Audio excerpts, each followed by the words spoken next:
everybody, JC here with another T&I toy review. And for today's review, I'm going to be taking a look at the brand new DC Comics Designer Series Greg Capullo 7-inch scale GCPD Batman figure from DC Collectibles. Now this is a deluxe figure. It comes in the same style packaging we've been seeing with all the Greg Capullo figures.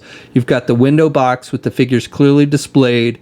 Down below you have the DC Comics Designer Series logo and the Greg Capullo name. Off to the side you have the name of the character.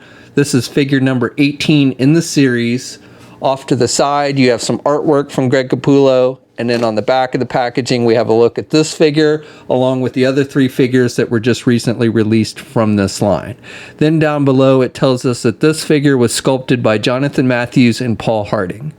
Alright, let's get this open and take a look at what's inside. Okay, so here's a look at the figures outside the packaging along with the other contents. Now first of all, the regular Batman figure just comes with one accessory, a pistol. It's just done with the gray plastic. You've got the little sticker on here with yellow and black stripes, and then you've got some blue painted on there as well. And while there's not a whole lot of paint applications on this, it does look pretty true to what we see in the comic book.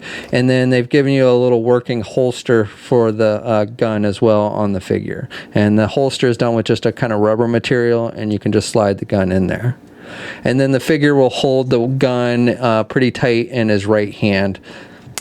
You have to kind of wedge it in there, but again, once you get it in there, he does hold it nice and tight. The left hand is closed-fisted, so you can't put the weapon in that. Suit of armor, we get 2 different pairs of hands. So you get a pair of closed-fisted hands, which are attached to the figure when you first take it out of the packaging, and then you get a pair of open grip hands. And switching out the hands is pretty easy. You just pull off the hand you want to replace. You've got the little peg on the fist and the hole on the arm, and then you just plug in the hand that you want to replace it with, and it pops right in and fits nice and tight.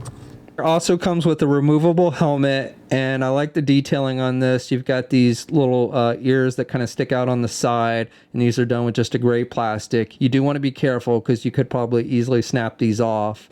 And then you've got an almost semi-translucent plastic for the cover of the helmet, a dark plastic there, and then you've got the metallic blue with the white striping.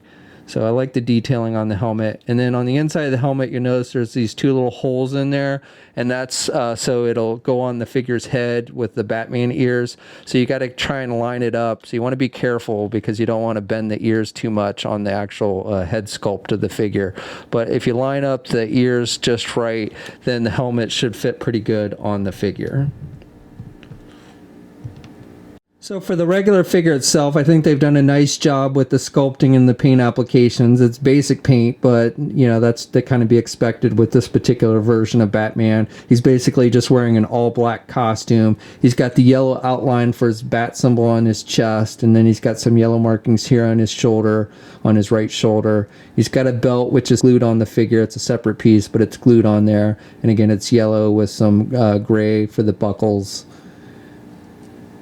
And then he's got the holster, which again is done with that kind of rubber material. The holster itself is glued on there, and then the strap is actually sculpted on the leg. And then the rest of the figure is just black. You've got some gray on the bottom of his feet there. The head sculpt on the figure I think is pretty basic as far as paint applications go. He's got the white eyes, does have a little bit of pale skin tone for the skin that shows, and he's got that kind of brown color for the lips like we always see with these figures. But otherwise I think it's a good representation of this version of Batman.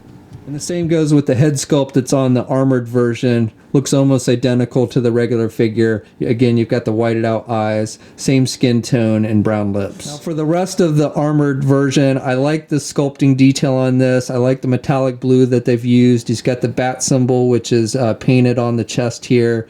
And then he's got this one red colored light and a blue color, and you've got some semi-translucent plastic over those. And then he's got the rocket launchers on his shoulders. And he's got some detail with the white and blue striping there. So I like that. I also like you can lift this piece up so it reveals, looks like the Batman regular figures inside there. Now that's not removable or anything, but I like that extra detail how they made it so you could lift that up to see more of the regular figure inside the armor. And you've even got some sculpting detail on the underside here with some line work and everything, so I like that. Nice sculpting detail with the armor pieces, and you again got some more white striping here on his wrists. And then he's got this belt piece, and the belt piece is done with a vinyl type material with these pieces that kind of hang down over his thighs. You got some red colors here on the belt. So again, overall sculpting detail and paint applications are pretty nice on this thing.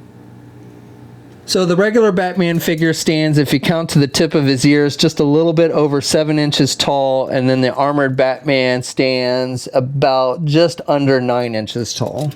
Here's a comparison with the Greg Capullo Commissioner Gordon figure. Here's a comparison with the other Greg Capullo versions of Batman that have been released in this line. Here's a comparison with the Justice League Greg Capullo figures. Here's a comparison with the previous armored Batman figure released by DC Collectibles. And then finally, here's a comparison with the Justice Buster Collect and Connect figure from Mattel. Articulation on the regular Batman figure is pretty much the same with what we've seen with other figures in this line. You can turn the head to the left and to the right. He doesn't have a whole lot of down movement. He can look up a bit there, and he can pivot his head to the left and the right as well. Arms attached with your standard ball hinge joint at the shoulder, so he can get his arm out good. Has good rotation. Has a bicep swivel. Single hinged elbow, so he can bend his elbow about that much. Swivels at the wrist, but no hinges on the hands. He has an ab crunch type joint, so he can crunch down about that much. And then he can look back about that much. He's got good back movement there with the ab crunch. He's got a waist swivel. Legs are attached with hinge joints, so he can do the splits good. He can get his leg forward about that much, and then he can do his leg back about that much. He's got a thigh swivel, double jointed knee, so good bending at the knee. And then he's got rotation at the ankle and up and down movement with the feet, but no ankle pivot and no peg holes on the bottom of the feet. Figure, you can turn the head to the left and to the right. Not really any back or forth movement or pivot.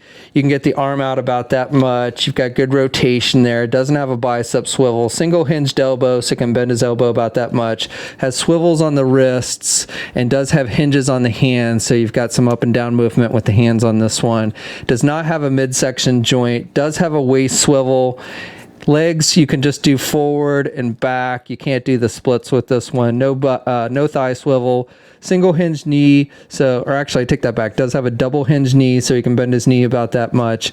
And then for the feet, you have some up and down movement, and you've got a little bit of rotation. The leg comes down over the ankle, so it does limit that movement some, but you've got some rotation and up and down movement, but no ankle pivot and no peg holes on the bottom of the feet. Okay, so that's my review. So overall, I like these figures. I like the sculpting detail, the paint applications are solid, and articulation is pretty good as well. So if you're a fan of this version of Batman, I think this is a set you'll definitely want to add to your collection. So this figure is hitting comic and specialty shops now. We'll have a full image gallery up at toynewseye.com. There'll be a link in the video description below. As always, leave a comment, let us know what you think. If you're so inclined, please like the video. Also, if you haven't already, please follow me on my Facebook, Twitter, and Instagram accounts. I'll have links to those in the video description as well. And until next time, I'll catch you later.